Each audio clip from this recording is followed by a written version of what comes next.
점점 끔찍해질 거야.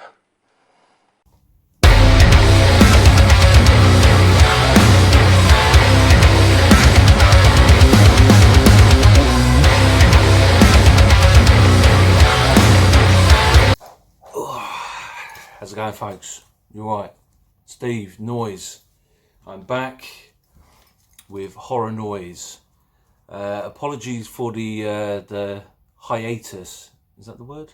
I know the Yanks say that. Had a little bit of technical difficulties going on for a little while. The camera that I was kindly donated, I have basically a relic of a laptop. So I've been recording videos and they're coming out in a certain format, trying to convert them, and I'm having nothing but problems. So that's why you haven't heard from me for a little while, but I'm just going to start doing some more reviews now on the phone again, because it's bugging me that I haven't been able to post anything for nearly a week now. So I've been trying everything. But anyway, moving on. You're not interested in any of that. You're just here for the good stuff.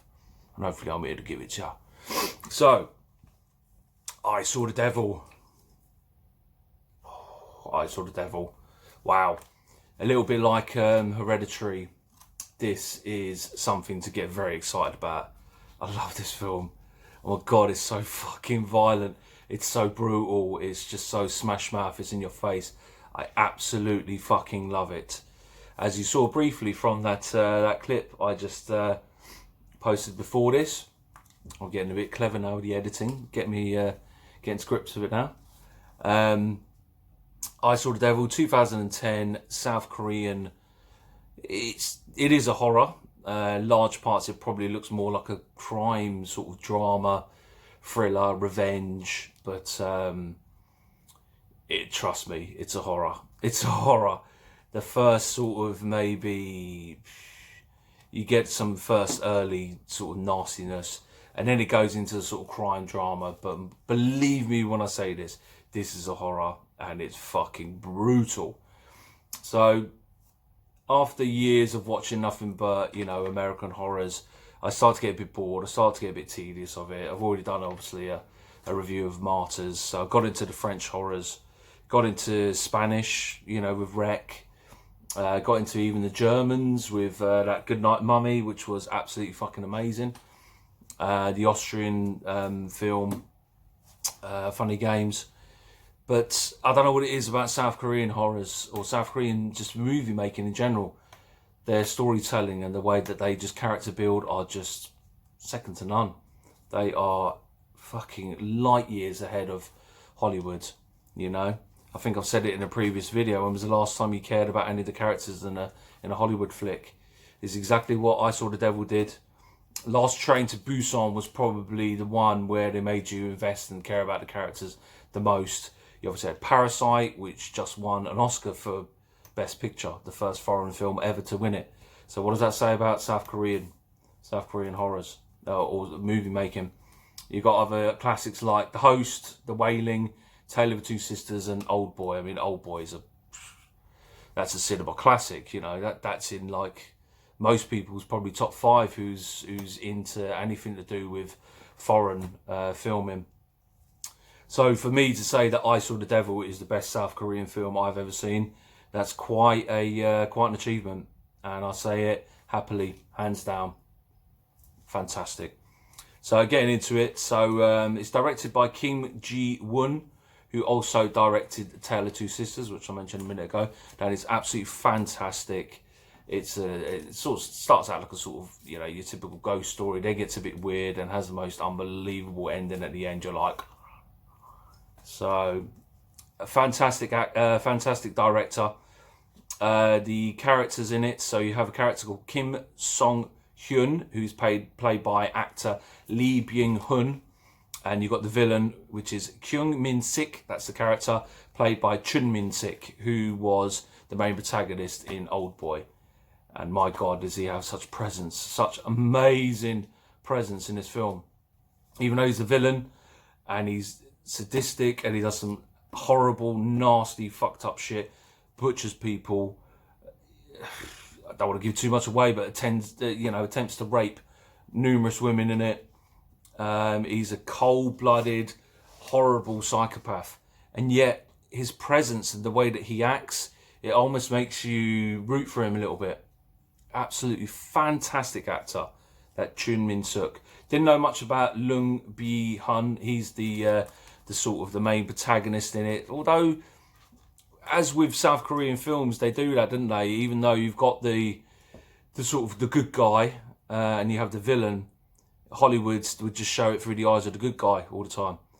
They show this film a lot of the time through the villain's eyes. And trust me, it gets rather interesting and rather dark, especially towards the end. I'm not going to give any spoilers away. I'm going to go to a poll as well at the end of this video. I want you guys to let me know if you want me to give away spoilers. Do a little bit like I did with Hereditary. No spoilers, and then maybe at the end spoilers. Do you want me to do that with all my films, or do you want me to go into full detail, full spoilers? Because a lot of my friends want to know my full feelings on, on certain films. But I'm going to leave it to you guys. Leave it in the comment section after this one. So basically, the film starts out. This is in the synopsis, so I'm not going to, you could probably tell this by the clip that I showed at the beginning. Obviously, the main sort of hero, Kim Song-hyun, his wife gets killed by the absolute maniac Kyung Min-sik, and he's almost like the South Korean version of like SAS. He's a police officer, but he's highly trained, highly skilled, martial arts, weaponry, shooting, hunting down people, gadgets, surveillance, you name it. This guy's got it. But not in an OTT ways, like he shows his vulnerability. It's not like, oh God, look, it's, James Bond, or it's like, Commando. Nothing can hurt him. Trust me, he's hurt throughout this film. He has to battle his grieving of his wife. Many of occasions, like he has so many of these little moments to himself, and then he stops and recalls what's happened, and he breaks down in tears.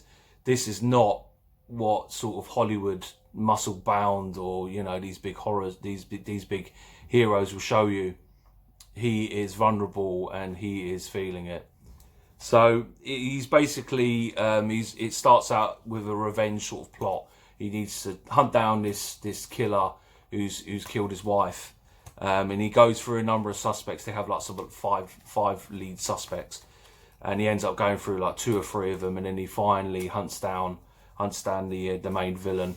And that's the first moment, that clip that I just showed you, where he confronts him.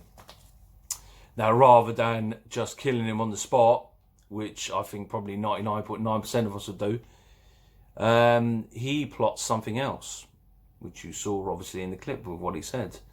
Your nightmare's only just beginning. And it's true. He does it in a weird way. I remember the first time I watched it, I was just like, what? Like, what the fuck's he doing?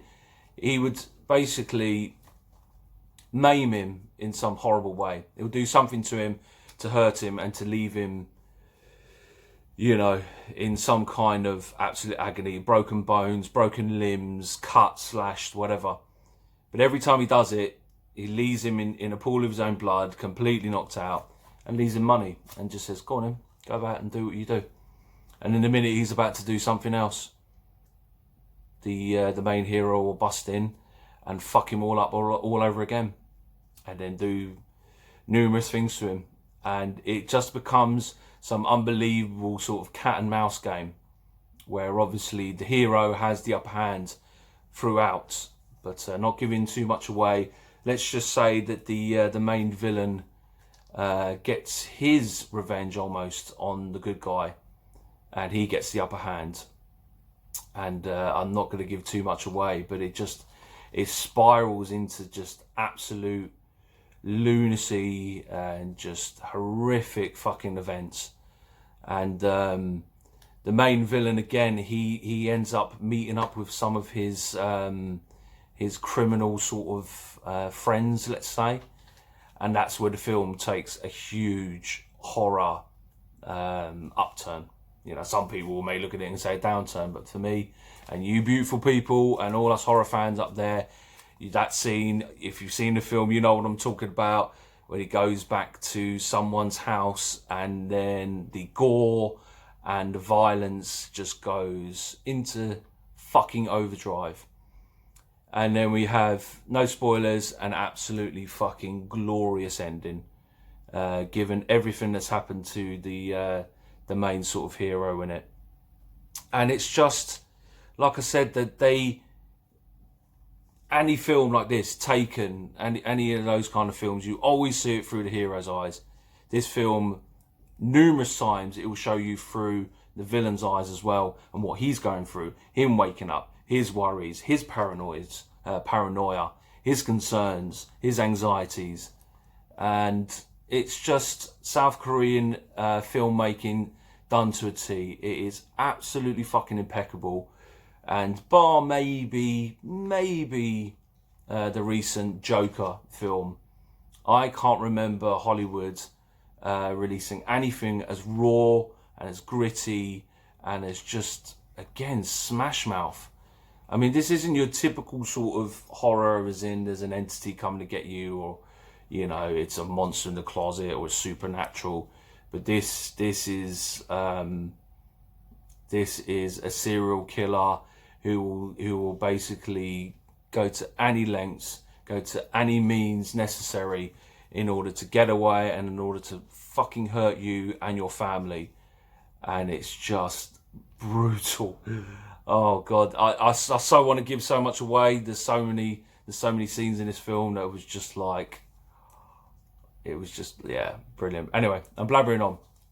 So I'm going to score I Saw the Devil 2010 South Korean horror.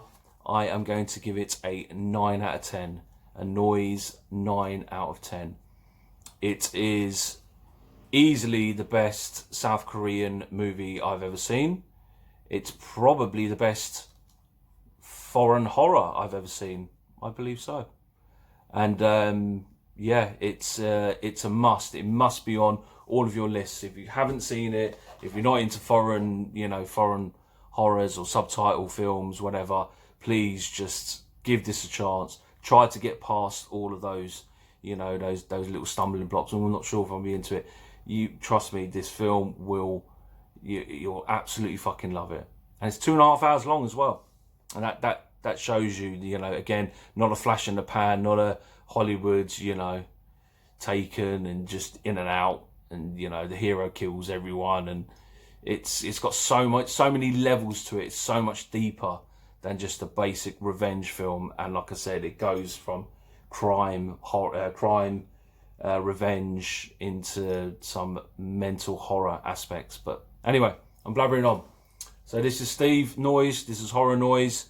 I might do another review tonight as well to try and make up for my shortfall. But let me know in the comments, please, once you've seen this, if you want me to give spoilers away, if you want me to go into great detail about these films and give away the endings and give my full insight into certain scenes, then I may just go down that route.